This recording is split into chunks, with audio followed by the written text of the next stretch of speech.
what's up? So after my first playthrough of Pokemon Sword, I gotta say that the game is fairly easy. Between a rival that chooses a starter weak to yours and just a general, fairly predictable set of gyms, it's not too hard to coast through this game. But with that said, there are still some really strong trainers in Sword and Shield. And so what I wanted to do in today's video is look at the top 5 strongest trainers in the Galar region. So for this video, we won't actually be assessing players by their leveling, but just their actual Pokemon from an objective viewpoint. Because otherwise it would pretty much just be the trainers with the top 5 highest leveled Pokemon.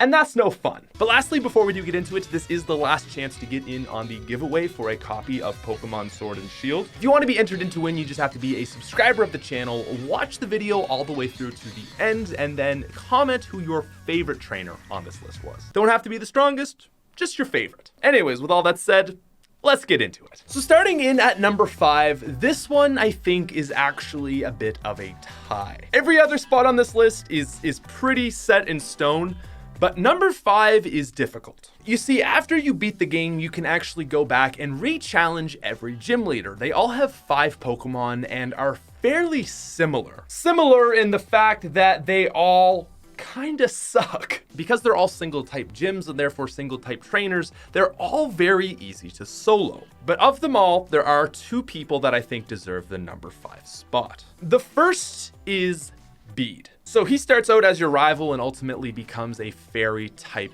gym trainer, and he's actually got a fairly good team going on. Now in the final fight, as far as storyline goes, he only has 4 Pokemon, and that is a Mawile, a Gardevoir, a Galarian Rapidash, and a Hatterene. Now Mawile, I have no idea why he has this thing. 380 base stats and is overall just not a good Pokemon. But the rest of his team is pretty solid. Gardevoir, absolutely one of my favorite Pokemon of all time. Absolute beast. You can't hate Galarian Rapidash, another great Pokemon. And Hatterene is one of the best new Pokemon in the game. And then in the rematch, his best team also throws in a Sylveon, the fairy type evolution of Eevee. So overall, he's got really good Pokemon apart from the Mawile, but he's a bad trainer. I mean, I don't want to say bad, but he's just got poor typing. Gardevoir, Rapidash, and Hatterene are all psychic fairies. Sylveon is a fairy, and Mawile is trash. So Bede's best team has some really good Pokemon on it.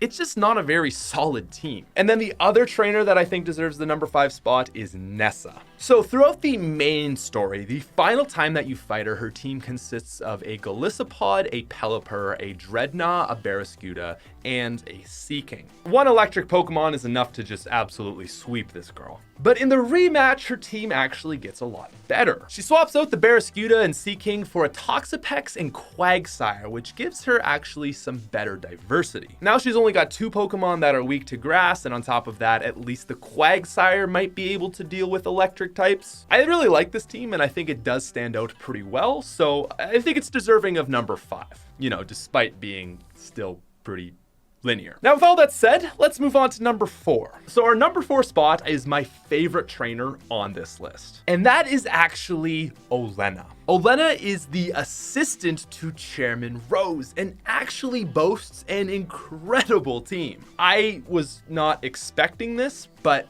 she's actually really good. So she starts by sending out a Frostlass, a ghost ice type with 480 base stats. Overall, pretty good. Definitely set my Haxorus running. Okay, cool. Next Pokemon is a Salazzle, poison fire type. Another 480 base stat Pokemon, pretty good. You know, not the best, but pretty good. But then from here, she's got a Sarina, 510 base stats, pure grass type. So maybe not the best Pokemon, but she actually has type diversity. I know, it's pretty hard to believe an NPC having not all the exact same type, but she pulls it off. And this isn't even the best part. Her 4th Pokemon is a Milotic. Milotic? I've always said Milotic. Sorry if you hate me for that. 540 base stats, pure water type.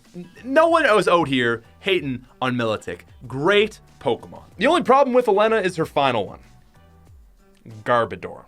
Come again? Dude, she sets up to have an amazing team and ends with a literal pile of garbage. Thought it was kind of funny in the sense that like her Pokemon kind of represent her as a person. Like she's got a Milotic, which is supposed to represent that she's like beautiful, but she's got a trash personality. I think the only reason they gave her a Garbodor is just for the Gigantamax form, but it's really disappointing. Seeing as her whole crew of whatever the heck those people are all run steel types, it would have been really cool if she had one herself. Could have thrown in a Steelix, an Aegislash, maybe even a Klinklang, or wait, I don't know, maybe one of the coolest steel Pokemon ever, Lucario, but no, she's just got a garbage Pokemon. Regardless of that last choice, she's actually got a very solid team. It's got nice diversity, and just the Pokemon themselves are really cool. Now moving on, we've got Mr. Gym 8 Dragon Man himself, Rehan. Rehan. Anyways, Rehan is your classic Gym 8 Dragon Trainer. Got really good Pokemon, but suffers like all the other gym leaders in having only one type of Pokemon. Now his rematch is the exact same as his last storyline fight, so it doesn't matter which one we talk about here. He actually leads with a Torkoal, which you would think is good as it's giving him some diversity, only makes him worse. See, because Torkoal isn't really great against dragon Pokemon, it's super easy to just take your own dragon Pokemon, Dragon Dance it up, and then just wipe his whole team. That's a real Pokemon Sword and Shield hack right there. Regardless though, his team is stacked. Okay, he's got a Turtonator, probably my least favorite choice on this team. There's just so many better dragon Pokemon, but it's still fairly good with 485 base stats. He's got a Flygon, okay? One of my favorite Pokemon of all time. I know Flygon isn't the best Pokemon, but it is pretty solid. He's got his infamous Duraludon, okay? Steel Dragon, you can't stop that thing. And on top of that, he does have the pseudo-legendary Goodra. Now, Goodra is definitely not my favorite pseudo-legendary, or not even close, to be honest, but it's still really good. No matter which way you want to spin it, Rehan has got some really good Pokemon. And on top of that, Duraludon isn't weak to Ice Dragon or Fairy, so that's a nice little bonus. For a pure Dragon type trainer, he's actually got a little bit of diversity. Anyways though, let's move on to number 2. We've got the man himself, the Pokemon champion of the Galar region. It is Leon. Well, I mean, Pokemon champion for a time anyways, Leon. Leon is probably going to be the hardest fight you have in all of this game, which only makes sense as he is the champion. On top of having high-level Pokemon, which is not what we're counting for this video, he's just overall really strong. So let's run through the team. He starts with the Steel Ghost type Aegislash. Probably overall the second weakest Pokemon on his team. I think it's a really good Pokemon to start with. With its ability, I find it kind of annoying to actually sort of take some shots, but also do some damage to you. So not a bad first Pokemon. Depending what game you play, he's also either got a Mr. Rime or a Seismitoad. Now, I don't know what that Seismitoad is doing on this man's team. Okay, this thing is pretty weak, not gonna lie. Mr. Rime isn't a whole lot better, but whatever. Doesn't matter, okay? Because everything else is insane. Next up, we've got the starter that no one chose. So, unlike Hop, the fool that he is, he's going to be super effective against you. That doesn't matter because we are looking at this in an objective viewpoint. It doesn't matter on your team. He's got a starter. It's one of the best Pokemon on the game. It's gonna be a good contender. He's got a Haxorus. That thing hurts, is all I can say. Haxorus has got a mean attack, and this thing will pummel you. Oh my goodness. And that's not even his best dragon Pokemon. Not only does this man have a Haxorus, he's got a Dragapult, the Gen 8 pseudo legendary. Thing has over 140 base speed. Good luck outspeeding this thing. You literally won't. By far the best Pokemon on his team. You can't kill it with Dragon because he's gonna outspeed your Dragon. You can't kill it with Ice because he's got Flamethrower. Your only option is realistically Dark. And then if all that isn't enough, he ends his fight with a Charizard that knows a grass move. So even if you thought you could get the easy old 1-2, 4 super effective punch with Rock, good luck because Charizard is probably outspeeding your Rock type. Leon is a beast. He's got all his bases covered and then some. His worst Pokemon are still okay, and his best Pokemon will obliterate you. But despite all that, he's actually not the best trainer in the game. Because of course, there's always got to be a final battle. beyond the champion. You know, in Generation 2, it was really cool. You know, you fight against Red, the legend himself. And the Gen 8 equivalent is none other than Hop. Woo! Hop is a terrible trainer. He fumbles around the entire game, starting with choosing the wrong starter Pokemon, and really just doesn't do anything right. He keeps a double on his team.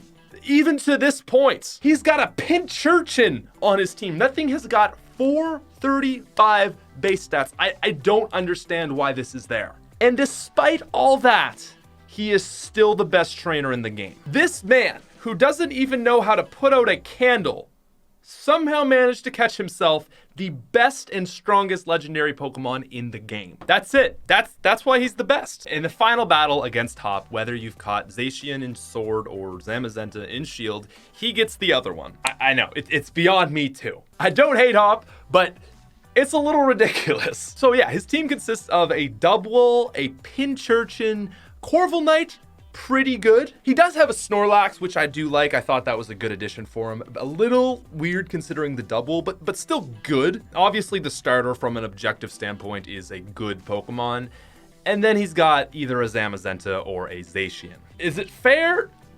Absolutely not. But I do believe 100% that in a straight up fight, Hop is beating everyone else on this list. He could probably just go ahead and solo Leon with just his legendary Pokemon. It's really not even fair, but he can. And for that reason, he is the best trainer in the game. It's a little bit ridiculous, but that is that. So anyways, ladies and gentlemen, that is actually going to wrap up this video. I had a lot of fun doing this one, really just going in depth on each trainer. And I gotta say, it was an enjoyable video. So if you guys did enjoy this one, make sure to leave a like. And if you are new to the channel, consider subscribing. We still have that giveaway going on, but this is the last chance to enter. So if you want to be entered in to win, you do have to subscribe. And then again, just comment down who your favorite trainer on this list was. Personally, again, I really like Elena. She was just surprisingly good. And that's what I liked about her. With all that said though, thank you guys very much for watching. I will see you in the next one. Peace out, you freaking nerds.